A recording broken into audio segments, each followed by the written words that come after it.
안녕하세요. 저는 경기도 안산에 사는 68살 김순애라고 합니다.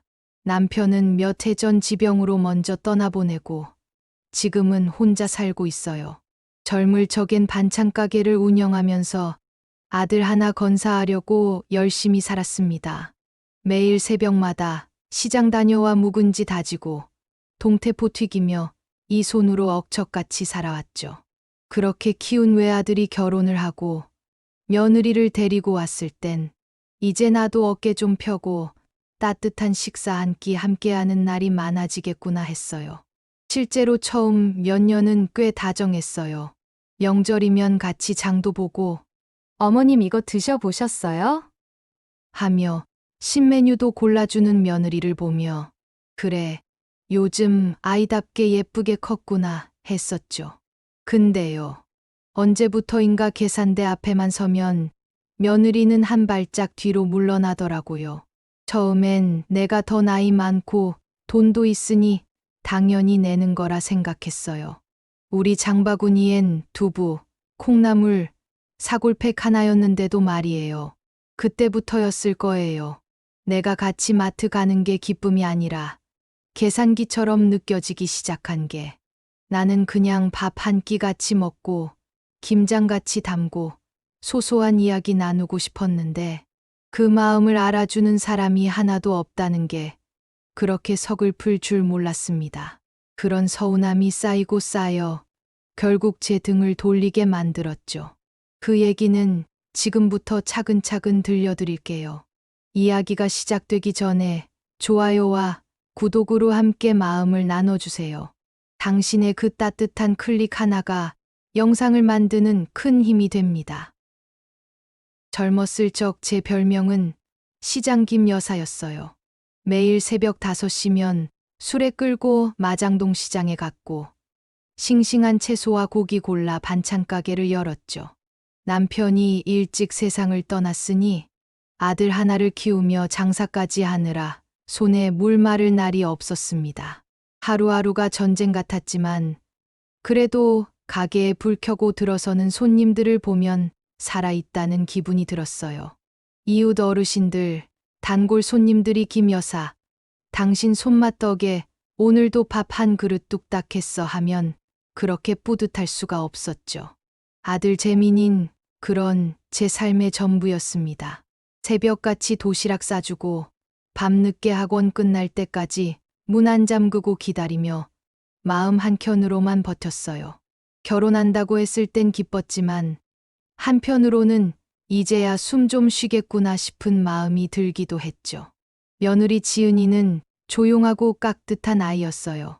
처음 인사하러 왔을 때도 두 손 가지런히 모으고 허리를 90도로 숙이며 인사하던 모습이 아직도 생생해요.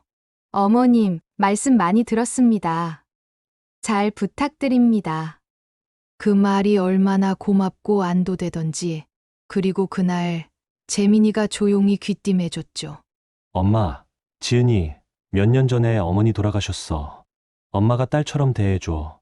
그 말을 듣는 순간 제 마음 한구석이 저릿해졌습니다. 이 아이에게도 엄마가 필요했겠구나 싶어서 괜히 더 따뜻하게 대해주고 싶었고 우리 집에도 드디어 여자 손길이 들어오는구나 싶었죠. 그날 이후 저는 지은이에게 엄마처럼 다가가려 했었고 지은이도 그런 제 진심을 잘 받아주는 듯 했습니다. 처음 지은이랑 김장을 같이 했던 날이 생각납니다.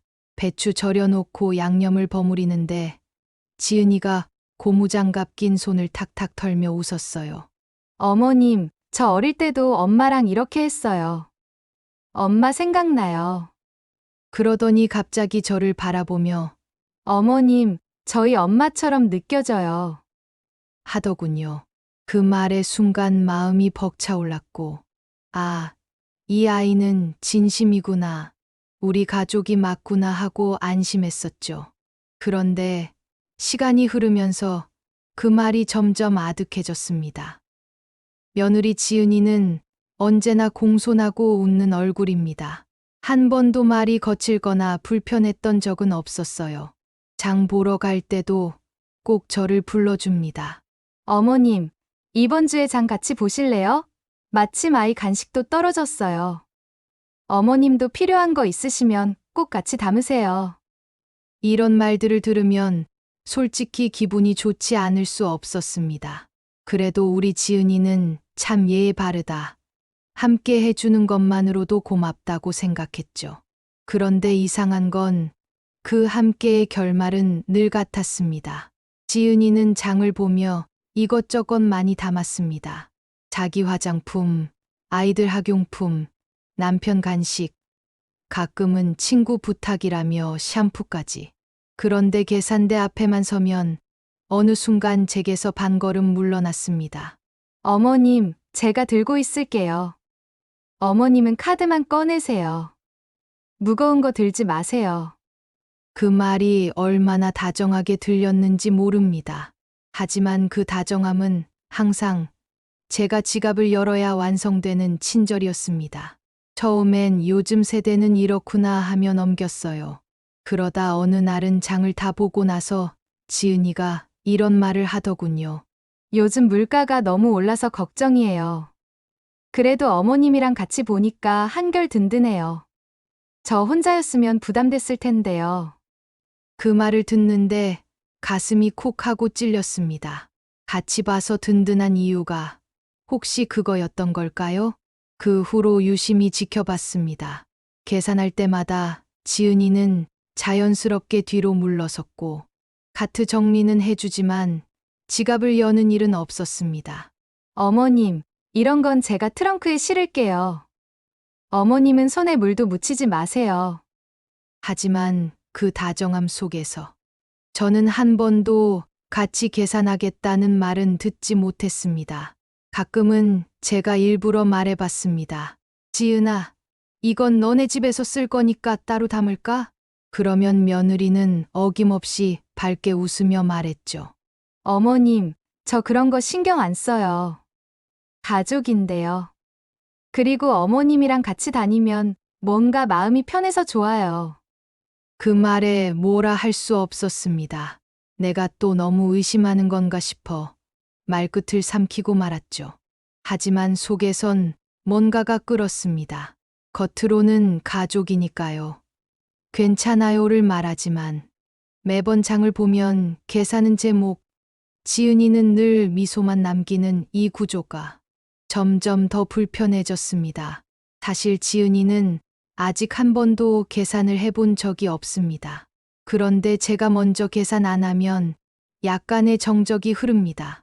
말로는 다정하지만 그 정적이 저를 향한 기대처럼 느껴지곤 했습니다. 그 정적이 싫었습니다.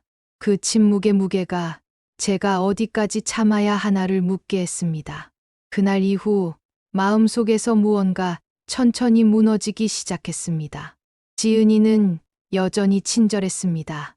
하지만 그 친절이 계산하는 나를 전제로 한다는 걸 깨달았을 때 저는 알 수 없는 서늘함을 느꼈습니다.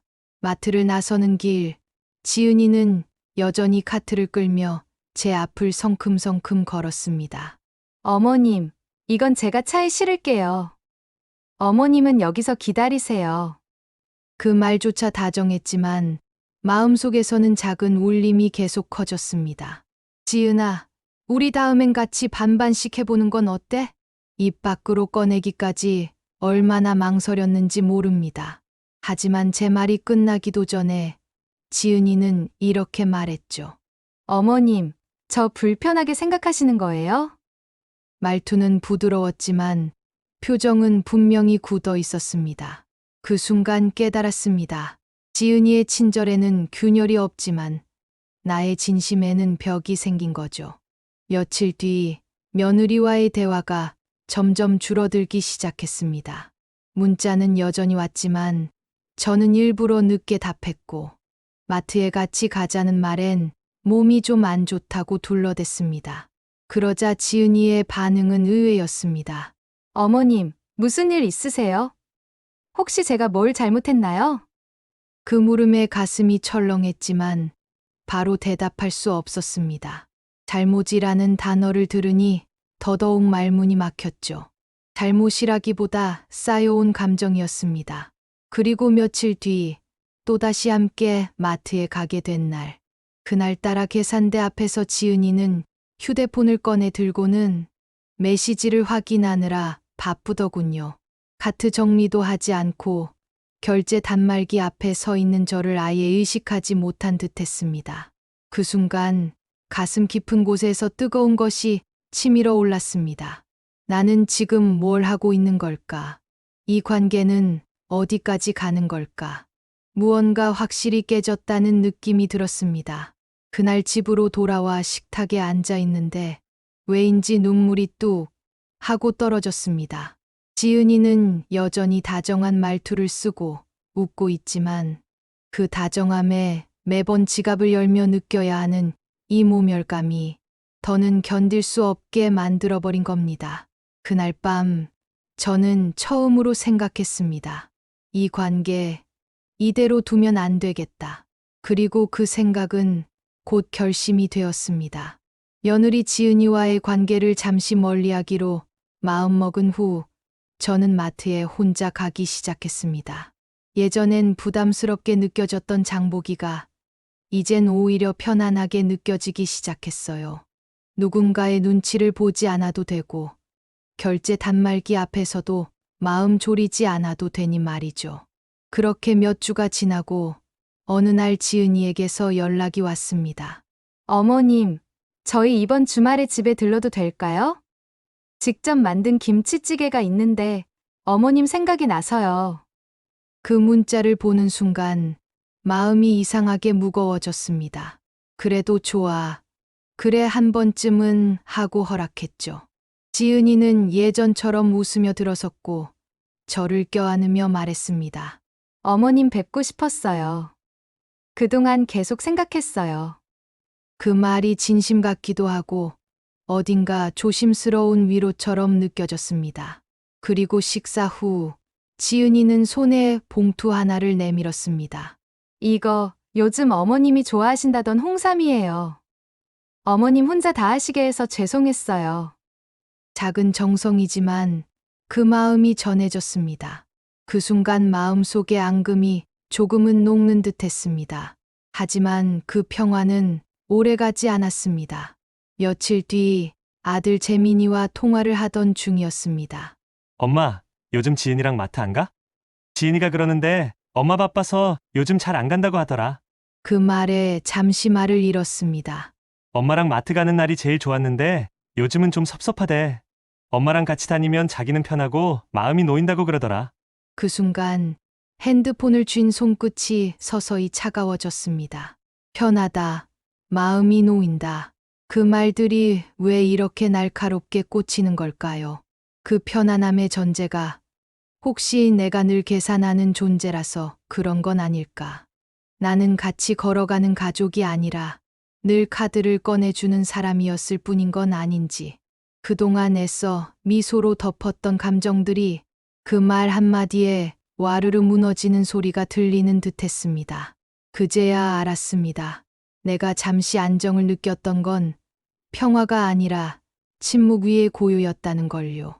며느리 지은이와의 장보기를 피한 지 어느덧 한 달. 서로 연락을 자주 하진 않았지만 어색한 분위기도 조금씩 가라앉는 듯 했습니다. 그러던 어느 날 지은이에게서 오랜만에 전화가 왔습니다. 어머님, 이번에 공기청정기 10일 행사하더라고요. 요즘 날도 덥고 습하고 어머님도 기관지 약하셨잖아요.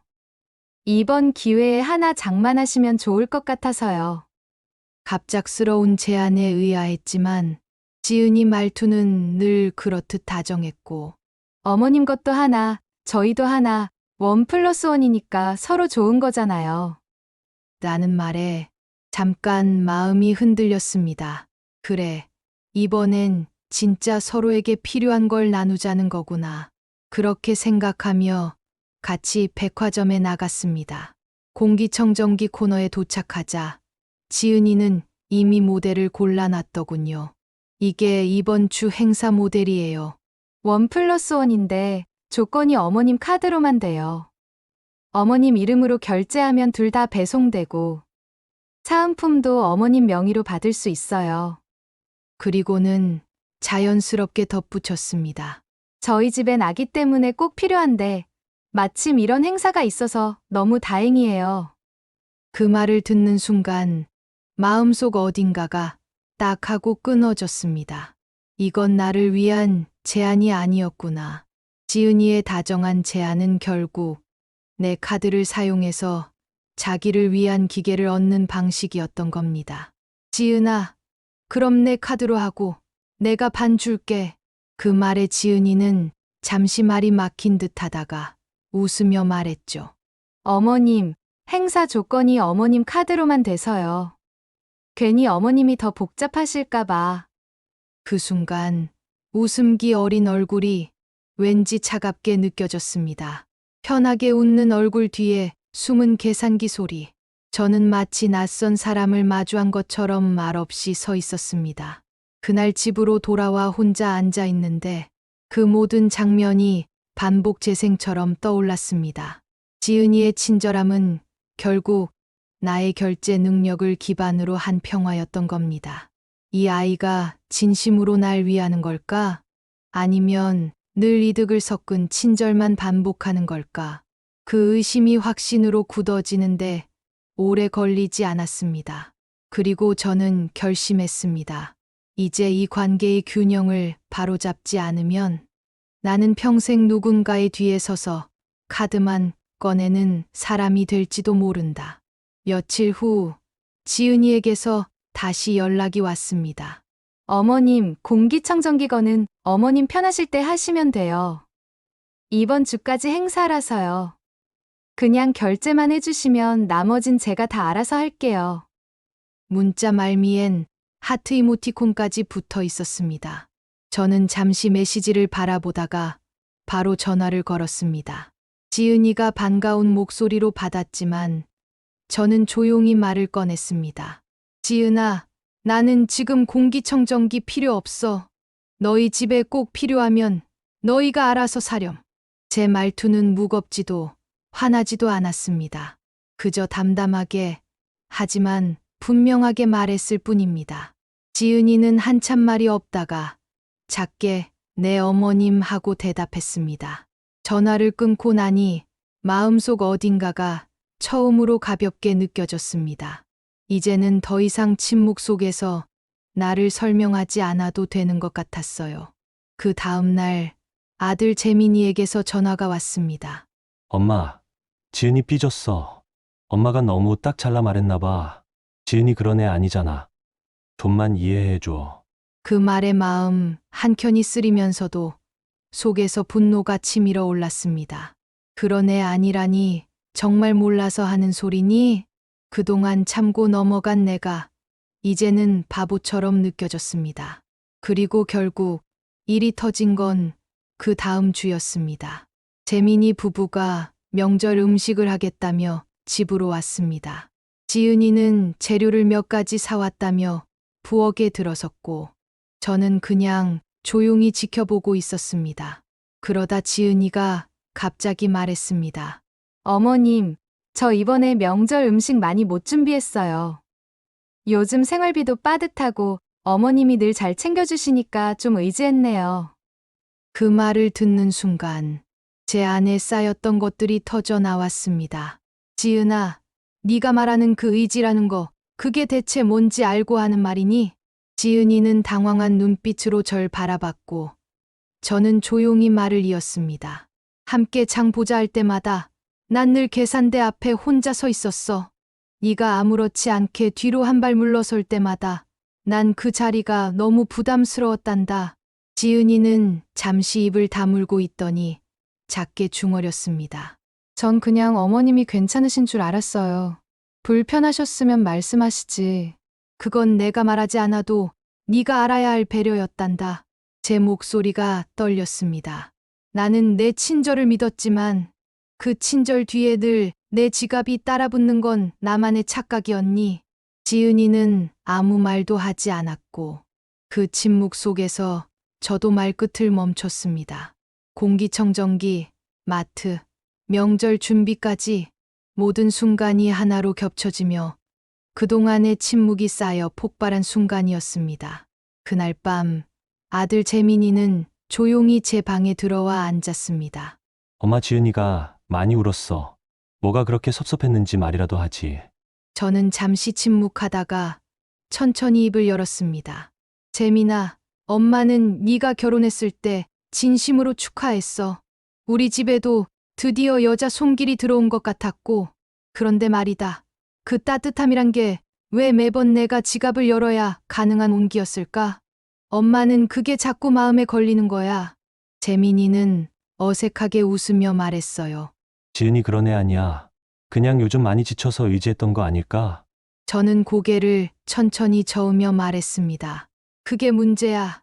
재민아, 사람을 의지하는 거랑 사람의 지갑을 의지하는 건 달라.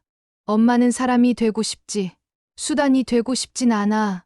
그 말에 재민이의 표정이 처음으로 조금 변했습니다. 며칠 후, 저는 마음을 다잡고 지은이에게 메시지를 보냈습니다. 지은아, 우리 앞으로 장은 각자 보자. 필요한 게 있으면 말로 하자. 난 더 이상 짐작하고 싶지 않구나. 그 메시지엔 화난 어른이 아니라 스스로를 지키려는 한 사람의 단호함이 담겨 있었습니다. 며칠 뒤 마트 앞에서 우연히 지은이를 마주쳤습니다. 지은이는 반가운 얼굴로 다가왔지만 저는 미소만 지었습니다. 그리고 말했습니다. 오늘은 나 혼자 볼게. 너도 잘 보고 돌아가렴. 지은이는 어색하게 웃었습니다. 그 눈빛 속엔 당황함과 미묘한 긴장이 숨어 있었습니다. 그리고 저는 그날 계산대 앞에 혼자 서서 내가 내 것만 사는 기분을 온전히 느꼈습니다. 그 순간 마음속에 작은 불씨가 피어올랐습니다. 그래, 나도 이제는 내 자리를 지켜야겠다. 그날 이후 저는 마음속으로 하나의 다짐을 했습니다. 이제부턴 내 존재의 값어치를 내가 정하자. 누구의 기대에도 끌려가지 말자. 그 결심을 시작으로 저는 작은 노트를 하나 마련했습니다. 이름하여 내 지출 기록장. 매번 같이 장을 보며 샀던 물건들, 며느리가 담았던 품목들, 그리고 내가 결제했던 내역을 하나하나 떠올려 적어보기 시작했습니다. 대충 넘겼던 수많은 금액들, 간식, 화장품, 아이용품, 친구 부탁 샴푸. 지은이와 관련된 항목만 4페이지가 넘게 나왔습니다. 이건 더 이상 마음만의 문제가 아니다. 감정이 아니라 구조 자체가 비틀려 있었던 겁니다. 저는 휴대폰 앨범을 열어 그동안 지은이와 함께 장본 날 찍었던 사진들을 확인했습니다. 늘 웃고 있지만 늘 제 뒤에 서 있던 지은이. 그 미소와 계산대의 거리만큼 우리 사이도 멀어져 있었던 거죠. 그리고 저는 작은 결심을 실천으로 옮기기 시작했습니다. 다음 가족 모임에선 음식을 모두 배달로 주문했습니다. 이제 나도 예전 같지 않아서 힘들더라. 우리 각자 조금씩 부담하고 편하게 가자. 그 말에 지은이는 당황했지만 아들은 말없이 고개를 끄덕였습니다. 그리고 그날 저는 지은이 앞에서 카드 대신 지갑을 조용히 닫았습니다.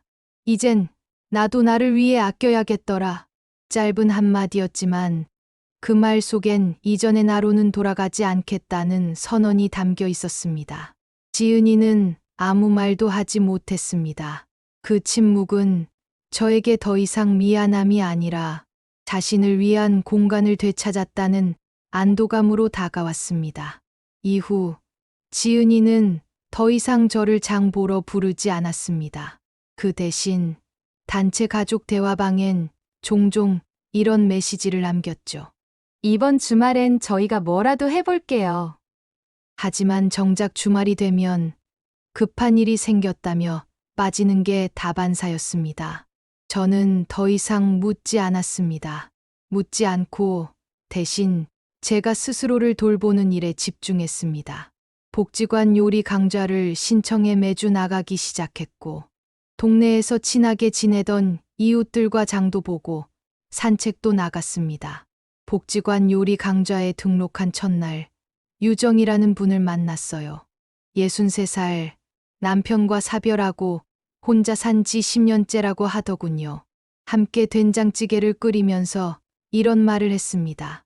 언니, 우린 너무 오래 남 좋은 일만 하며 살았잖아요. 이젠 우리 자신한테도 좀 잘해줍시다. 그 말에 눈물이 핑 돌았지만 웃으며 대답했어요. 그래요, 유정 씨. 이제부턴 우리 밥도 우리 손으로, 우리 마음으로 챙겨 먹어요. 그렇게 작은 변화들이 제 안에 깊고 단단한 평온을 심어주기 시작했습니다. 카드를 꺼내도 이젠 나를 위한 소비만이 그 자리에 남았습니다. 그리고 몇 달 뒤 가족 모임 자리에 지은이가 의기소침한 표정으로 조심스럽게 말을 꺼냈습니다. 어머님, 혹시 저 그동안 너무 실례했을까요? 그 순간 저는 담담하게 말했습니다. 지은아, 넌 항상 예의 바른 말투였지. 그런데 예의와 진심은 같을 수도, 다를 수도 있어. 나는 이제야 깨달았단다. 그 차이를. 지은이는 눈을 내리깔았고 아들 재민이는 그 대화를 듣고 처음으로 이렇게 말했습니다. 엄마, 앞으로 뭐든 저희가 챙길게요. 엄마 너무 오래 혼자 다 하셨잖아요. 그 말을 듣고도 저는 웃지 않았습니다. 대신 아주 조용히 말했죠. 나는 더 이상 누군가의 기대를 채우는 사람이 아니야. 앞으로는 나도 나를 먼저 챙길 거야. 그 말에 아무도 반박하지 않았습니다. 그날 이후로 지은이의 태도는 조금씩 달라졌습니다. 함께 장을 보게 될 일이 생기면 지갑을 먼저 꺼내는 건 지은이었습니다.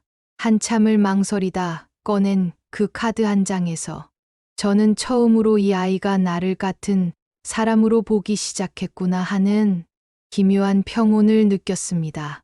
그날 집으로 돌아오는 길, 마트 앞 벤치에 앉아 저는 조용히 생각했습니다. 나는 오늘도 내 몫을 지켰고 그걸로 충분히 값진 하루였다. 그로부터 시간이 꽤 흘렀습니다. 이젠 장을 보러 갈 때도 계산대 앞에 서 있을 때도 제 마음은 더 이상 무겁지 않습니다. 누구와 함께 가든 누가 제 옆에 있든 나는 내 몫을 알고 그만큼만 내면 된다는 걸 배운 덕분입니다. 지은이와의 관계도 완전히 회복됐다고 할 순 없습니다. 하지만 이제 저는 지은이의 말보다 그 행동과 진심이 일치하는지를 먼저 바라봅니다. 그리고 그 거리를 조절할 줄 아는 사람이 되었습니다. 예전에 저는 다정한 말 한마디에 마음을 열었고 지갑을 열었고 결국 감정까지 다 내어주었지만 이제는 나를 위한 선을 그을 줄 아는 조금은 단단한 어른이 되었습니다. 저는 여전히 혼자 장을 보러 갑니다. 하지만 그 길이 더 이상 외롭지 않습니다. 그건 누구의 손을 잡고 있느냐가 아니라 내가 나를 지키고 있느냐의 문제였다는 걸 알게 됐으니까요. 혹시 이 글을 보시는 분들 중에도 누군가의 친절 뒤에 숨은 기대나 계산 때문에 마음이 무거운 분이 계시다면 꼭 이렇게 말씀드리고 싶습니다. 당신의 값어치는 누가 판단하는 것이 아닙니다. 당신이 지켜야 할 관계의 중심에는 언제나 당신 자신이 있어야 합니다. 이야기를 끝까지 들어주셔서 감사합니다. 혹시 비슷한 경험 있으셨다면 댓글로 마음을 나눠주셔도 좋습니다. 오늘 하루도 당신 자신을 위한 따뜻한 선택이 함께하길 바랍니다. 그리고 이 영상이 작은 위로가 되었다면 좋아요와 구독 잊지 말아주세요. 당신의 공감이 이 채널이 전하고자 하는 진심의 길을 더 넓혀줄 수 있습니다.